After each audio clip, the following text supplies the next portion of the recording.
sesuai dengan dari untuk pencegahan daripada virus corona atau yang disebut dengan COVID-19 dari pemerintah Kabupaten Aceh Barat dalam hal ini melakukan penyemprotan di 5 titik khususnya di tempat-tempat umum, yaitu di 4 masjid, 1 terminal.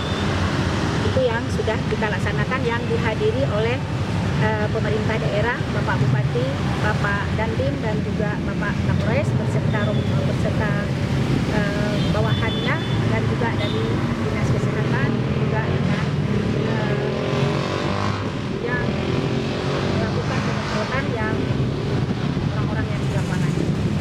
Ada Bu, selain 4-5 titik ini ada nggak titik selanjutnya yang akan kita semprot ke depannya? Rencananya kita akan menyemprot juga pasar bina usaha, itu rencananya di malam hari, karena kalaupun kita lakukan di pagi hari itu aktivitasnya sangat padat, jadi kita tidak bisa melakukannya.